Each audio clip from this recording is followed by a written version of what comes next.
ಪಾತ್ರೆ ತೊಳೆಯುವ ಸ್ಕ್ರಬ್ಬರ್ ಅಥವಾ ಜುಂಗಿನ ಈ ಸೂಪರ್ ಟಿಪ್ಸ್ ತಿಳಿದ್ರೆ ಪಾತ್ರೆ ತೊಳೆಯುವ ಕೆಲಸ ನಿಮಿಷದಲ್ಲಿ ಮುಗಿಯುತ್ತೆ. ಏನಿದು ಅಂತ ಯೋಚನೆ ಮಾಡ್ತಾ ಇದ್ದೀರಾ? ಎಲ್ಲರೂ ಈ ಸೂಪರ್ ಟಿಪ್ಸನ್ನು ತಿಳಿದಿರಲೇಬೇಕು.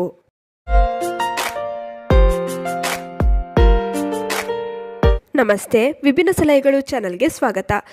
ಪಾತ್ರೆ ತೊಳೆಯುವ ಕೆಲಸ ನಮಗೆಲ್ಲ ದೊಡ್ಡ ಕೆಲಸ ಅಂತಲೇ ಹೇಳ್ಬೋದು. ಪಾತ್ರೆ ತೊಳೆಯುವುದಕ್ಕೆ ಸೋಪ್ ಲಿಕ್ವಿಡ್ಗಳು ಎಷ್ಟು ಮುಖ್ಯನೋ ಅಷ್ಟೇ ಮುಖ್ಯ ಸ್ಕ್ರಬ್ಬರ್ ಅಂದರೆ ಜುಂಗು. ಈ ಸ್ಕ್ರಬ್ಬರ್ಗಳನ್ನು ಬಳಸಿ ಪಾತ್ರೆ ತಿಕ್ಕುವಾಗ ನಾನಾ ರೀತಿಯ ತೊಂದರೆಯನ್ನು ನಾವು ಪ್ರತಿನಿತ್ಯ ಅನುಭವಿಸ್ತೇವೆ. ಕೆಲವರಿಗೆ ಈ ಜುಂಗು ತರಚಿ ಗಾಯಗಳಾಗುತ್ತೆ. ಅಷ್ಟೇ ಅಲ್ಲ, ಈ ಸ್ಕ್ರಬ್ಬರ್ಗಳನ್ನು ತಂದ ಸ್ವಲ್ಪ ದಿನಕ್ಕೇ ಇದು ಹಾಳಾಗುತ್ತೆ. ಈ ಎಲ್ಲ ಪ್ರಾಬ್ಲಮ್ಸ್ಗೆ ಇವತ್ತು ಕೆಲವು ಸ್ಕ್ರಬ್ಬರ್ನ ಟಿಪ್ಸ್ನ ತಿಳಿಸ್ಕೊಡ್ತಾ ಇದ್ದೀನಿ. ಈ ಎಲ್ಲ ಟಿಪ್ಸ್ಗಳನ್ನು ಫಾಲೋ ಮಾಡಿ ನೋಡಿ, ನಿಮ್ಮ ಪಾತ್ರೆ ತೊಳೆಯುವ ಕೆಲಸ ಬೇಗ ಮುಗಿಯುತ್ತೆ, ಜೊತೆಗೆ ಆರೋಗ್ಯಕ್ಕೂ ಕೂಡ ಒಳ್ಳೆಯದು. ಬನ್ನಿ ಹಾಗಾದರೆ ಈ ಸೂಪರ್ ಟಿಪ್ಸ್ಗಳನ್ನು ನೋಡ್ಕೊಂಬರೋಣ. ಈ ರೀತಿಯ ಸ್ಟೀಲ್ ಸ್ಕ್ರಬ್ಬರ್ನ ನಾವೆಲ್ಲರೂ ಬಳಸ್ತೀವಿ ಅಲ್ವಾ? ಇದು ಬಳಸ್ತಾ ಈ ರೀತಿ ಆಗಿಬಿಡುತ್ತೆ. ನಂತರ ಇದನ್ನು ಬಳಸೋದಕ್ಕೂ ಕೂಡ ತುಂಬಾ ಕಷ್ಟ. ಅಷ್ಟೇ ಅಲ್ಲ, ಈ ಸ್ಟೀಲ್ ಸ್ಕ್ರಬ್ಬರ್ಗಳು ಕೈಗೆ ತಾಗಿ ಗಾಯ ಆಗುವಂಥ ಚಾನ್ಸಸ್ ಕೂಡ ಜಾಸ್ತಿ ಇರುತ್ತೆ. ಇದು ಅವಾಗವಾಗ ತರಚ್ಕೊಳ್ತಾನೆ ಇರುತ್ತೆ. ಇನ್ನು ಕೆಲವರಿಗೆ ಇದು ತುಂಬಾ ಸಾಮಾನ್ಯವಾದ ಪ್ರಾಬ್ಲಮ್ಸ್ ಅಂತಲೇ ಹೇಳ್ಬೋದು. ಹೀಗಾಗುತ್ತೆ ಅಂತಂದರೆ ನಿಮಗೆ ಈ ರೀತಿಯ ಟಿಪ್ಸ್ನ ಫಾಲೋ ಮಾಡಿ. ಒಂದು ಹಳೆಯ ಬಾಟಲ್ನ ತಗೊಳ್ಳಿ. ಈ ರೀತಿಯ ಖಾಲಿ ಬಾಟಲ್ನ ತಗೊಂಡು ಈ ರೀತಿ ಮೇಲ್ಗಡೆ ಕಟ್ ಮಾಡ್ಕೊಳ್ಬೇಕಾಗತ್ತೆ. ನೋಡಿ, ಇಷ್ಟು ಕಟ್ ಮಾಡ್ಕೊಂಡ್ರೆ ಸಾಕು. ನಂತರ ಈ ಕ್ಯಾಪ್ ಇರುತ್ತಲ್ಲ, ಇದರ ಮುಚ್ಚಳ ಇರೋ ಜಾಗನ ಹೀಗೆ ತೂತ್ ಮಾಡ್ಕೊಳ್ಬೇಕಾಗತ್ತೆ. ಒಂದು ಸಣ್ಣದಾಗಿ ಹೋಲ್ ಮಾಡ್ಕೊಳ್ಳಿ. ನೋಡಿ, ಸ್ಕ್ರಬ್ಬರ್ಗೆ ಈ ರೀತಿ ದಾರನ ಹಾಕ್ಕೊಳ್ಬೇಕು. ಮಧ್ಯ ಭಾಗಕ್ಕೆ ಈ ರೀತಿ ದಾರನ ಹಾಕ್ಕೊಳ್ಳಿ. ನೋಡಿ, ಆವಾಗಲೇ ನಾವು ಕ್ಯಾಪ್ಗೆ ಹೋಲ್ ಮಾಡ್ಕೊಂಡಿದ್ವಲ್ಲ, ಅಲ್ಲಿಗೆ ಎರಡೂ ದಾರನ ಹಾಕಿ ಎಳಿಬೇಕಾಗತ್ತೆ. ನೋಡಿ, ಈ ಸ್ಕ್ರಬ್ಬರ್ ಇವಾಗ ಈ ಬಾಟಲ್ ನಾವು ಕಟ್ ಮಾಡ್ಕೊಂಡಿದ್ದೀವಲ್ಲ ಅದರೊಳಗಡೆ ಹೋಗ್ತಾ ಇದೆ. ನೋಡಿ, ಮತ್ತೆ ನಾನು ಈ ಬಾಟಲ್ನ ಸುತ್ತ ಈ ರೀತಿ ಕಟ್ ಮಾಡ್ಕೊಳ್ತಾ ಇದ್ದೀನಿ.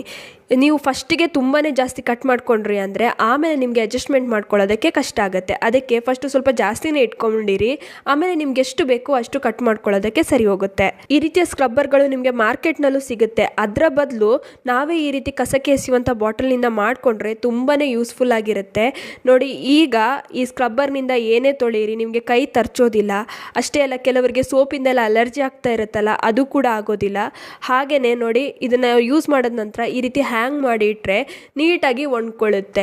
ಯಾವುದೇ ರೀತಿ ಜುಂಗು ಕೂಡ ಹಾಳಾಗುವಂಥ ಚಾನ್ಸಸ್ ತುಂಬಾ ಕಡಿಮೆ. ನೋಡಿ, ಈ ರೀತಿಯ ಜುಂಗುಗಳನ್ನ ನಾವು ಪಾತ್ರೆ ತೊಳೆಯೋದಕ್ಕೆ ಬಳಸ್ತೀವಿ. ಆದರೆ ಇವುಗಳಲ್ಲಿ ಸಾಕಷ್ಟು ಬ್ಯಾಕ್ಟೀರಿಯಾಗಳಿರುತ್ತೆ. ಬರೀ ನೀರಲ್ಲಿ ತೊಳೆದ್ರೆ ಇದು ಕ್ಲೀನ್ ಆಗೋದಿಲ್ಲ. ಅಷ್ಟೇ ಅಲ್ಲ, ಈ ಜುಂಗುಗಳನ್ನ ಕ್ಲೀನ್ ಮಾಡದೇ ಇದ್ರೆ ಆರೋಗ್ಯಕ್ಕೂ ಕೂಡ ತುಂಬಾ ಹಾನಿಕಾರಕ. ಅದಕ್ಕೆ ಏನು ಮಾಡಬೇಕು?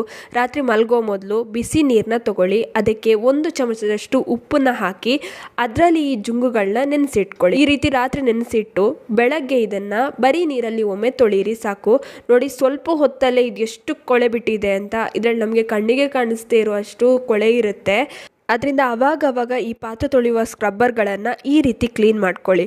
ಇನ್ನು ಬಾತ್ರೂಮ್ನ ಟೈಲ್ಸ್ ಹಾಗೂ ಈ ಸಿಂಕ್ಗಳನ್ನ ಕ್ಲೀನ್ ಮಾಡೋದಕ್ಕೆ ನಾವೆಲ್ಲರೂ ಹಾರ್ಪಿಕ್ನಂಥ ಹಾರ್ಶ್ ಕೆಮಿಕಲ್ಸ್ನ ಬಳಸ್ತೀವಿ. ಈ ಹಾರ್ಶ್ ಕೆಮಿಕಲ್ಸ್ಗಳನ್ನ ಹಾಕಿ ನಂತರ ಸ್ಕ್ರಬ್ಬರ್ನಿಂದ ಬರೀ ಕೈಯಲ್ಲಿ ಉಜ್ತೀವಿ. ಇದರಿಂದ ಕೈಗಳಲ್ಲಿ ಅಲರ್ಜಿ ಆಗುವಂಥ ಚಾನ್ಸಸ್ ಇರುತ್ತೆ. ಅದಕ್ಕೆ ಏನು ಮಾಡಬಹುದು ನೋಡಿ, ಯಾವುದಾದ್ರೂ ಒಂದು ಪ್ಲಾಸ್ಟಿಕ್ ಬಾಟಲನ್ನು ಈ ರೀತಿ ಕಟ್ ಮಾಡ್ಕೊಳ್ಳಿ. ಆದಷ್ಟು ಚಿಕ್ಕ ಬಾಟಲ್ ತೊಗೊಂಡ್ರೆ ಒಳ್ಳೆಯದು. ನಂತರ ಒಂದು ಸ್ಕ್ರಬ್ಬರ್ನ ತಗೊಳ್ಳಿ. ಈ ಬಾಟಲ್ನ ಏನು ಮಾಡಬೇಕು, ಈ ರೀತಿ ಒಂದು ಸ್ವಲ್ಪ ಬಿಸಿ ಮಾಡ್ಕೊಳ್ಬೇಕು. ನಂತರ ಈ ಸ್ಕ್ರಬ್ಬರ್ಗೆ ಅದನ್ನು ಒತ್ತಿ ಹಿಡೀರಿ. ಇಮಿಡಿಯೇಟ್ ಆಗಿ ಇದು ಅಂಟ್ಕೊಳ್ಳುತ್ತೆ. ಯಾಕಂದರೆ ಬಾಟಲ್ ನಾವು ಮೆಲ್ಟ್ ಮಾಡಿರ್ತೀವಲ್ಲ, ಆ ಕಾರಣಕ್ಕೆ ಇಮಿಡಿಯೇಟ್ ಆಗಿ ಅಂಟ್ಕೊಳ್ಳುತ್ತೆ. ಇನ್ನು ಇದರಿಂದ ಆರಾಮಾಗಿ ಬಾತ್ರೂಮ್ ಟೈಲ್ಸು, ಈ ರೀತಿಯ ಸಿಂಕ್ಗಳನ್ನ ನೀಟಾಗಿ ಕ್ಲೀನ್ ಮಾಡ್ಕೊಳ್ಬೋದು.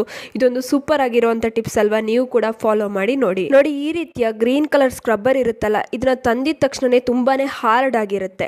ಇದರಿಂದ ಏನು ಕೂಡ ಉಜ್ಜೋದಕ್ಕಷ್ಟು ಚೆನ್ನಾಗಿ ಆಗೋದಿಲ್ಲ. ಅವಾಗ ಏನು ಮಾಡಬೇಕು, ಇದನ್ನ ಸಾಫ್ಟ್ ಮಾಡೋದಕ್ಕೆ ಸ್ವಲ್ಪ ಬಿಸಿ ನೀರನ್ನ ಹಾಕ್ಕೊಳ್ಳಿ. ಬಿಸಿ ನೀರಿನಲ್ಲಿ 1 ನಿಮಿಷ ಇಟ್ಟರೆ ಸಾಕು, ಇದು ಸಾಫ್ಟ್ ಆಗುತ್ತೆ. ಇಮಿಡಿಯೇಟ್ ಆಗಿ ನೀವು ಇದನ್ನು ಯೂಸ್ ಮಾಡ್ಕೊಳ್ಬೋದು.